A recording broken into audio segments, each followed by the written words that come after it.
a test. So we're live now. Good evening or good afternoon or good morning, wherever you may be on this flat plane. This is a final test with something quite trick, which is the ability to share Skype conversations whilst having a live broadcast without any interference, any feedback. So I've currently got with me, Anthony and Zoe. So if you guys can just say a quick hello. They're both camera shy at the moment.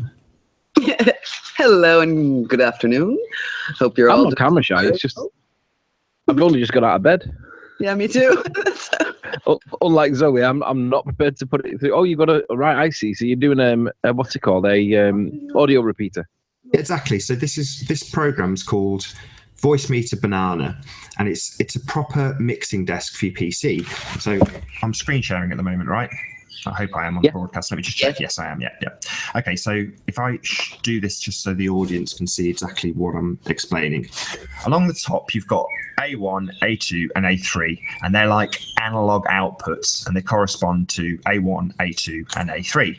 And along the bottom, A1, A2, A3. And therefore, your physical outputs, like this one is my speakers, this one's the headphone preamplifier, and this one's the headphone jack on the PC. So they're physically what I can actually hear. Stop the mic from falling over. Sorry if you're hearing crackling from me moving my mic. And then they're controllable here, so I can control what I'd hear in my headphones or what the speakers play out now. So that's the A's, right? Then you've got the B's. So B1 and B2, which correspond to my virtual outputs. Yeah, so B2 is the broadcast stream, which is this.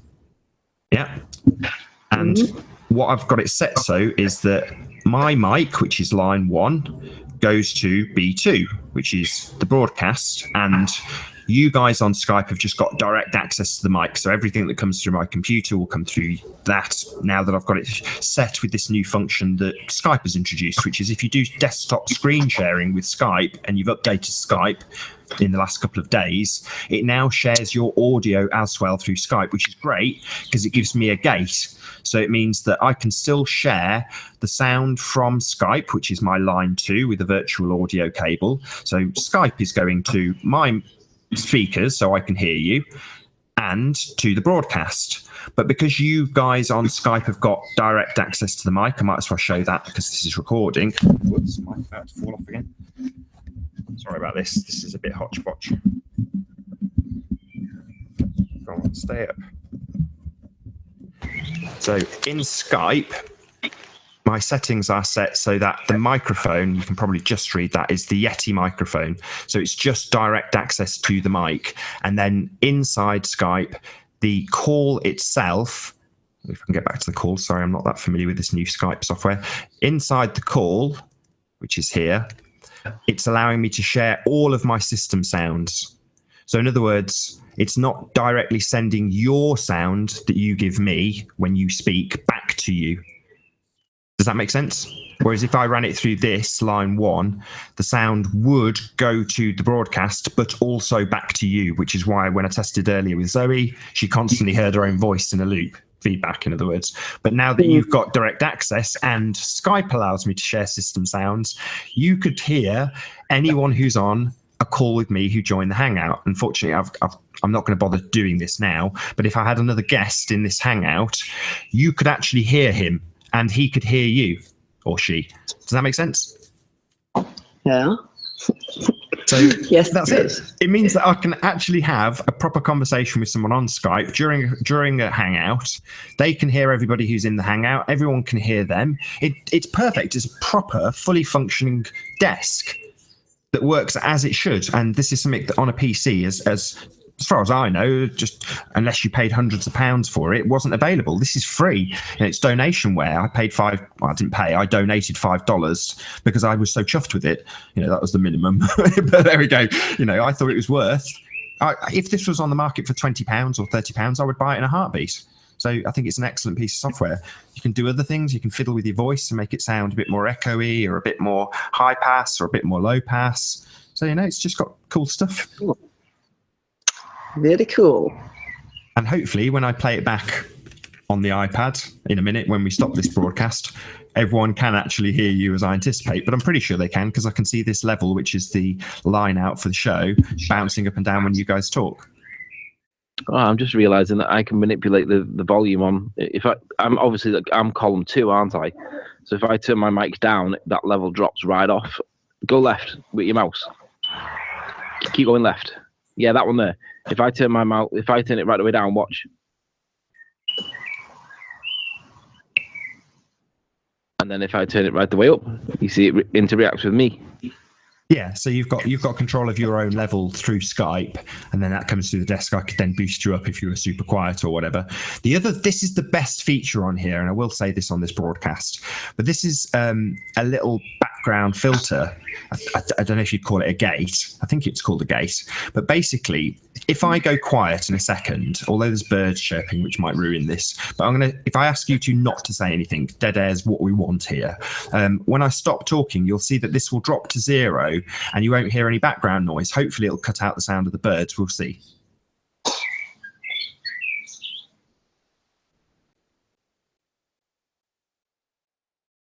So when I talk, it then comes back in. Whereas if I take off the gates, so turn them to 0. Oops, there's 0. Now you should see a constant level of background noise.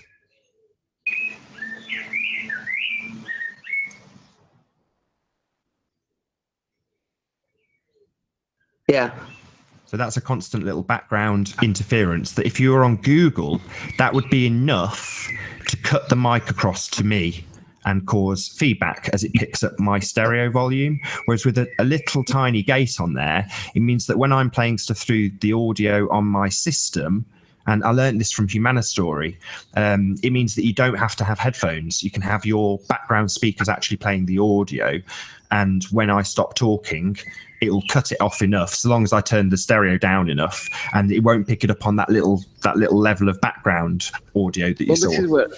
This is where I'm a little bit confused, because for some reason when I use my Yeti, and I notice it with your Yeti, you do it on the couch, and your Yeti doesn't pick up the speaker noise that comes out the speakers.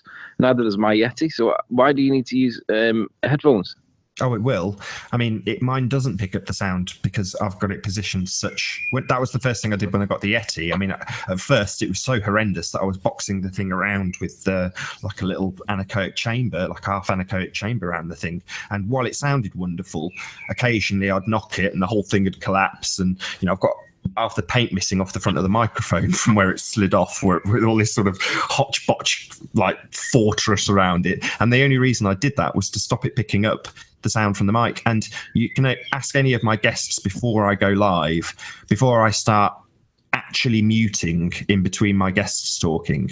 If I don't do that, they will hear feedback, absolutely without question. It just depends on how loud it is. It might. I don't get that on mine. Mine's very, very good. Peculiar. Maybe. I mean, I've got you gated on. I've got the Skype callers gated, if you want to call it that. The Skype part of my guests now are also gated, just slightly less, so that, as you can see, when you're not talking, even if Skype doesn't gate it enough and cut off the background noise, I'm gating you a little bit as well. So that could have something to do with it. But it just luck, because I certainly didn't find that. It definitely picked up everything and still does to this day, even with it positioned well. Yeah, that's about it. I think I've pretty much explained my audio settings now that I've actually got them to work, and I'm dead chuffed. The only other thing I didn't explain was this particular part, which was the second virtual audio cable. So this bit is now Google Plus, so the Hangout itself runs through that channel, and the reason is so that, again, I can isolate the mic. So it's the opposite way round to my mic. So my mic goes out to the broadcast on B2, but the Google sound only comes to me locally. So it doesn't go out to the broadcast, because Google Plus is the broadcast software itself. So obviously anything that someone says on their end will go into the Google software and still be broadcast out. I only need to worry about what comes from me locally, like my sound, my Skype, or if I was to play a song or something like that.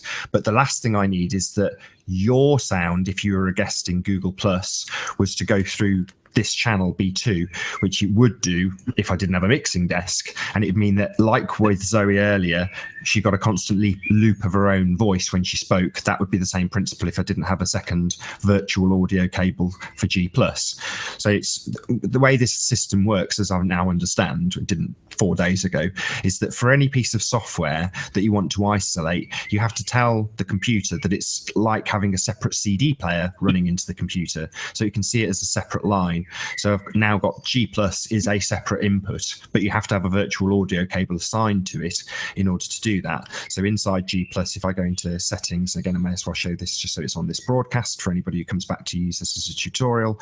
Inside settings, I've got virtual input cable A is set up to my sound. So anything that comes out sound of Google Plus goes into this desk, but not back out to the broadcast because it's unnecessary. Google Plus will do that anyway of its own accord for anybody who's at the other end, in the same way as I wouldn't need to feed their sound back. It's only my mic that needs to go into G+.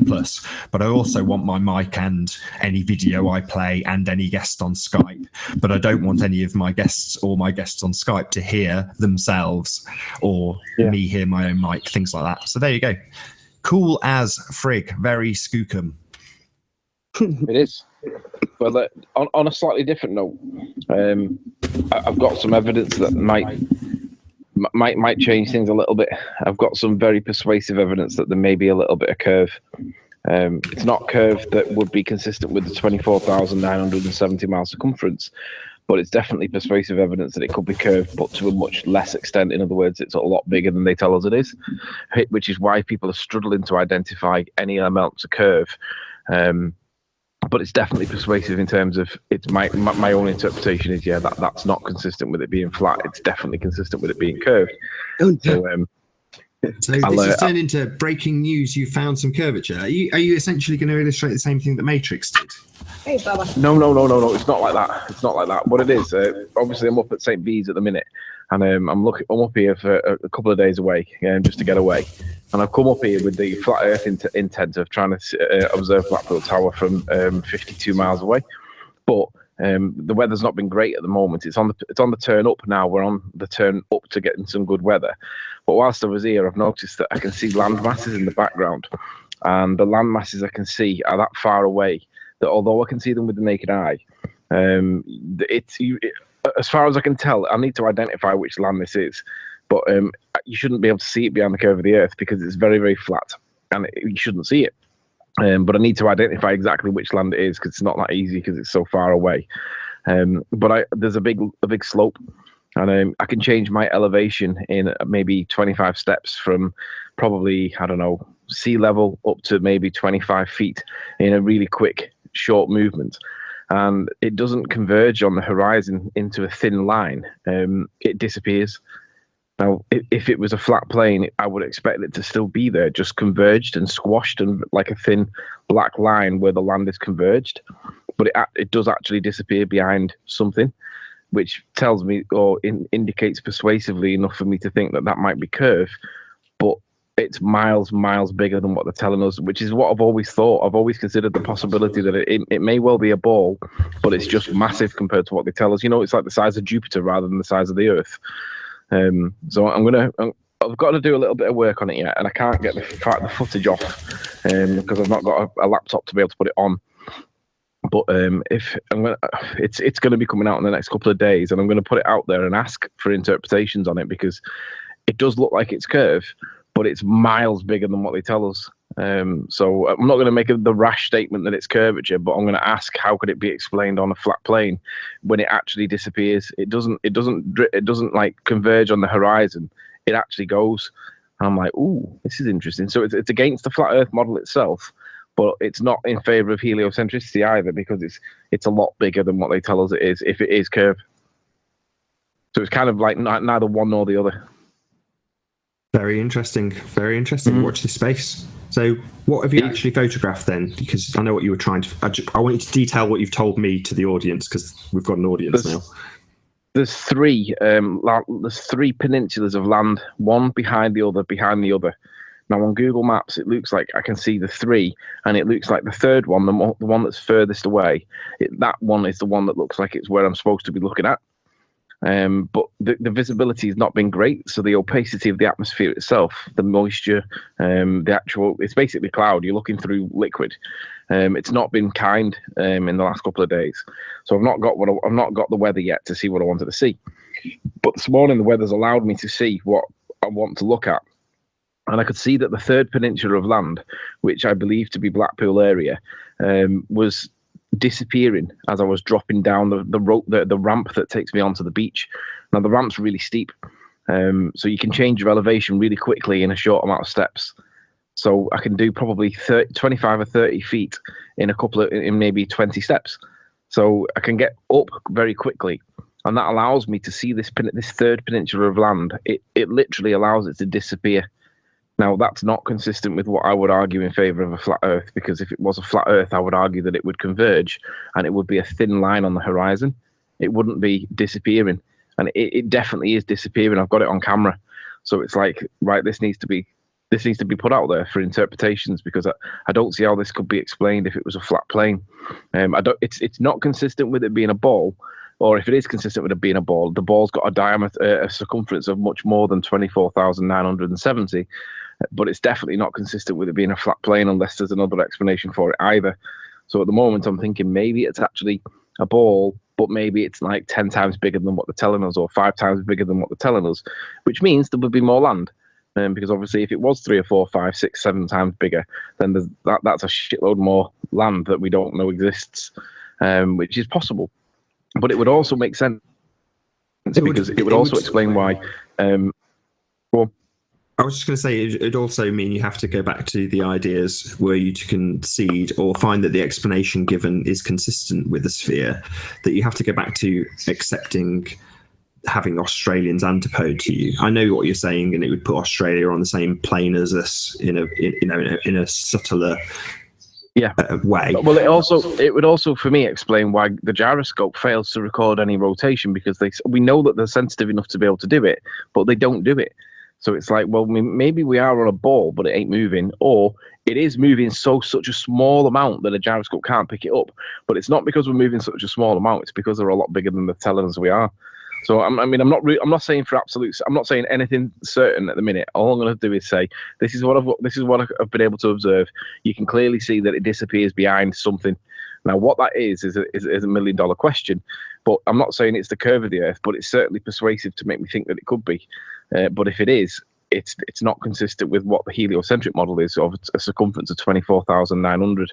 But I have done. It's when you say not consistent with the heliocentric model. Again, if we're on a massive ball, then the star trails argument for the heliocentrists makes absolutely no sense at all. Agreed.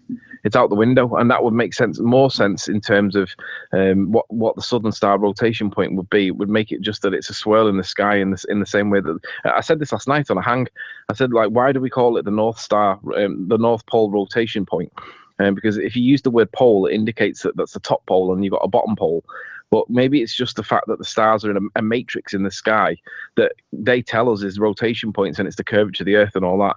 But actually, it's not. It's just 2 rotation points in the sky, like the blades of a Chinook. I've heard that comment so many times, and I've always thought maybe not. I don't know, but I don't know. I mean, but it would explain to me. That you argued, which I thought was quite genius, was the naming. Polaris means pole star, correct? So to argue that it's moved when its name, based on the timings, it's impossible for him to name it pole star if it's not the pole star. Yeah. And there's other things as well that are inconsistent with. I mean, the reality is, I've got some evidence now that I think that is persuasive enough for me to consider the possibility that there's curve. But if I do consider the possibility that there's curve, it's massive. It's way bigger than 24,000, because I mean, this is what's weird. I've done plenty of observations myself, and I always get results that are ambiguous. And when you get ambiguous results in terms of they neither help or persuade against either model, it looks like it's either an anomaly or it's just shit settings.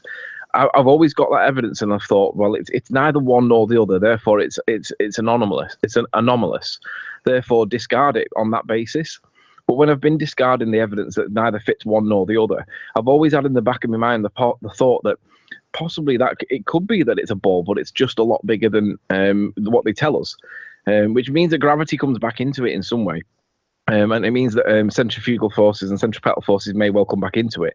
But I've never ruled out the possibility that it's just a lot bigger than what they tell us, meaning that there is more land out there. So it's just interesting that I've seen this morning. I wasn't even looking for it, but I saw it, and I said to the missus, I said, "What do you think of that?" And she went, "That's not consistent with it being flat, is it?" And I said, "Nay, not at all."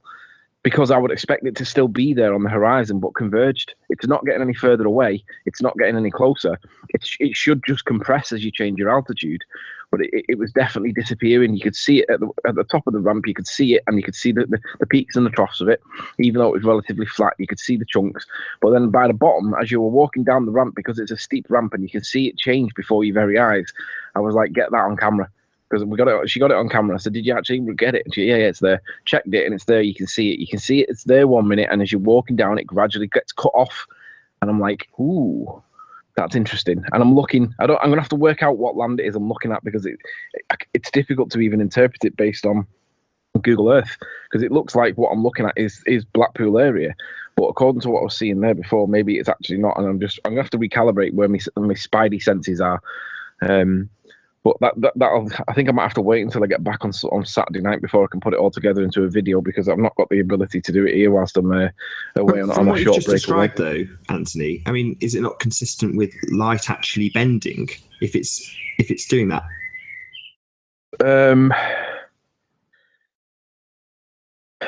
For the light to bend, it means that there has to be a curve, doesn't it? No, not at all. I mean, you've seen the sugar water experiments in the tank, right? Well, yeah. Well, therefore, light could bend. I mean, what I'm saying is, I don't know if you're very quickly attributing it to curvature. No, I'm not. I'm not saying it is. I'm just saying it could be. It's persuasive. That's all I'm saying. It's persuasive, and I want to know. I want to discuss it, because it is something that goes against what I was expecting to see when I got here. And I thought, I mean, you know how we all get accused of cherry picking our arguments, and I thought, no, I'm not going to cherry pick this, because I could ignore it. I could turn a blind eye, but I actually want to know what the truth is. So I want to see, well, if this is flat, how's it explained? If it is a curve, the only explanation is it's massive. It's way bigger than what they tell us. So it can be either. It can be either, evidentially, and on its own one case merit. It doesn't. What I'm going to try and do is get it more than once. Get it again. Like in a couple of hours' time when the weather conditions change, because it could be some kind of weird atmospheric effect and it was a fluke. So, but whilst I'm here, I'm going to go back a couple of times in the next few hours and see if I can recapture the exact same footage, but in slightly different weather conditions, to rule out weather being something that's influencing it. Because yeah, it could be bendy light, it could be lensing, it could be looming, it could be a whole host of things, to be honest. But I'll try and get the same footage more than once, and then I'll just discuss it on a hang, and I'll just get the flatties in, and we'll just get flatties in, and we'll talk about it, and we'll say, how could this be interpreted if it were flat? And then I'll bring a couple of ballers in, and obviously they'll say, yeah, it's curved, dickhead. But it's massive, though. If it is curved, it's a lot bigger than what they tell us, and it goes against the heliocentric model in any event, because it's so far away. So I'm a bit confused by it. So, but it's interesting, because whichever, it doesn't really support either model, because they both seem to be wrong. But I'll have to do it more than once to make sure that it's not just a fluke atmospheric situation that really I've spent time on and I shouldn't be spending time on. But it's just interesting. It's not one nor the other, but it needs to be explained, because it does persuade me that it might be actually curved, but it's just massive compared to what they tell us. Again, I come back to, if that's the case, just living on a sphere, regardless of its size, seems impossible to me. I know I'm not trying to get you to play devil's advocate and go into the heliocentric arguments for living on a sphere, but the idea of having somebody antipode to me on the bottom of a sphere, even if it's in a different, there's another 25 rings of ice, just don't get on my case in the comments about this. I'm just theorizing. So if you're saying there's us, Australia here, us here, South America there, then over here you've got another ring, but you've got all of the concepts of gravity. That would mean that eventually you get to a point when there's another realm, whatever you want to call it, underneath, with people physically stuck to the bottom of it. Agreed, but it also introduces the possibility that there must be another sun to warm up whatever land we're on, if it does have a very shallow curve to it and it goes beyond 24,000 miles in circumference, it also means that there has to be a Nibiru in some respect. Otherwise, the rest of the land that it must exist would be covered in ice. It would be Antarctica, and it would be exactly the way Admiral Byrd described it, as fucking massive. So there would have to be another sun, unless it's pure ice. So Nibiru may well end up being some kind of element of truth to it, but I don't know. I'm just thinking about it at the moment because it's evidence that doesn't support either. It's definitely in the middle ground, but there shouldn't be a middle ground. There is no middle ground. It's either flat or ball, and nobody considers the possibility that it's a ball, but it's much bigger. Very interesting. By the way, I haven't turned against flat Earth in any way by that. It's just evidence that it's not consistent with either model, and I want to know what it actually is that I'm looking at, because it was like, what? That's not what I was expecting to see. But again, like I said, I've done loads of observations where I've had like inconclusive or anomalous results, and I've always thought, yeah, it doesn't support either that, so it must therefore be wrong, and dismissed it on the grounds of, well, it doesn't go with either model. But as over time, these evidences start to rack up, and you notice it, and you think, actually, maybe it is a ball, but it's just massive. And it was one of the first videos I ever did, because I went out to test the math. 8 inches per mile squared must be wrong. It's on my channel. It's about 12 months old, and that was the conclusion I came back with. The maths must be wrong. Didn't mean that we didn't live on a ball, or didn't mean that we were living on a flat, but it definitely didn't match up with what we were expecting to see. And I was like, oh, that's a little bit weird. So when I get back on Sunday, or well, it'll be Saturday night, I might do a live hang on Saturday night, just purely to discuss this evidence, because it kind of, like I say, it doesn't go with one or the other. It's kind of a middle ground, but no one's ever really considered the possibility that there might be a middle ground.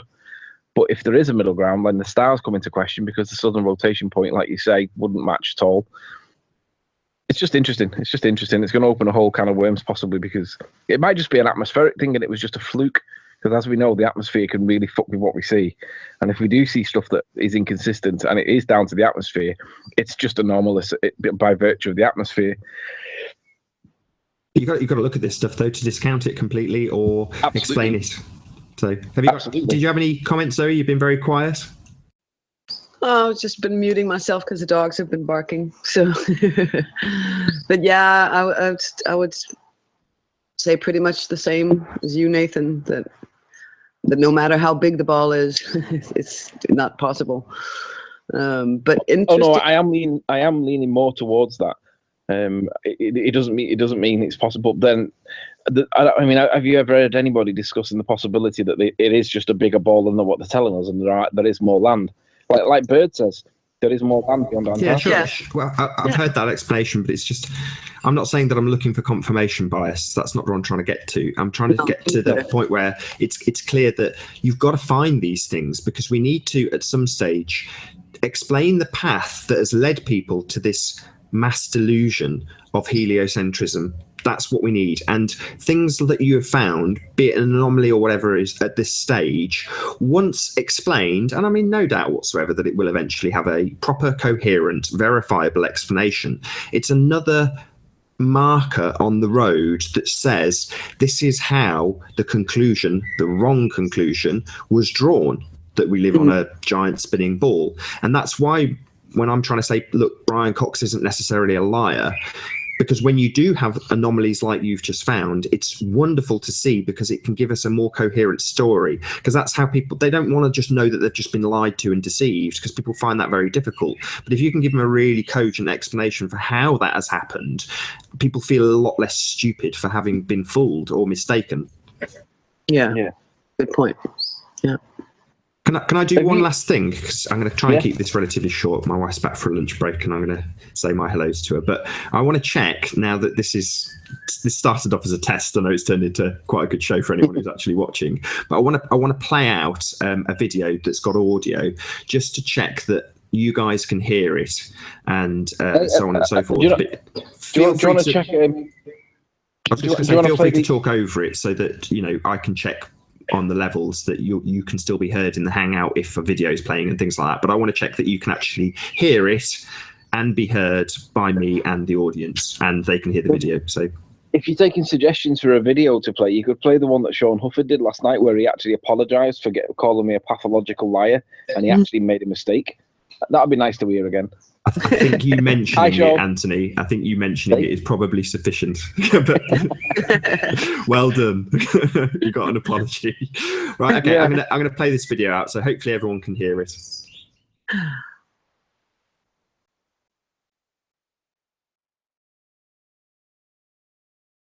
Oh, it's No, I'm not hearing scary. it. We can't hear neither it. am I. Okay, that's not a good start then. Is it because your input at A1, A2, A3 needs changing? No, I don't think so. I'll give up there because it'll be something simple because I have had that. That was the first bit I got working. So, Hang on, is it not muted in the actual window that you're playing it from? oh, the volume on it is not muted. No, I don't think so. Let's just check. Don't want this to turn into a very boring.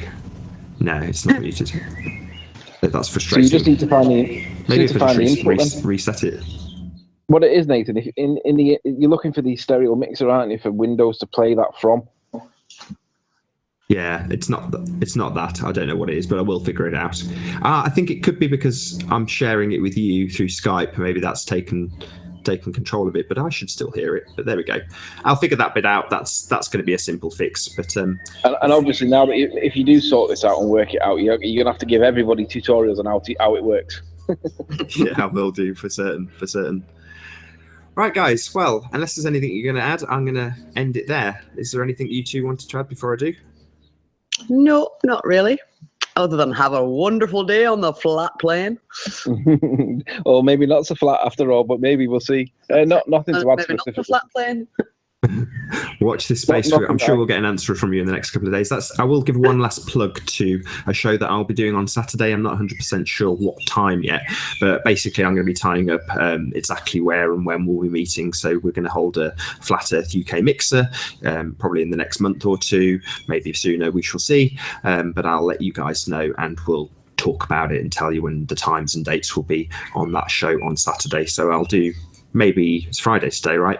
I might do a lad, I might not, or I'll just fire up the Hangout like I've done with this one. And yeah, a few people have asked for links, but I might just ask them to call me in on Skype as I can do this. Why not?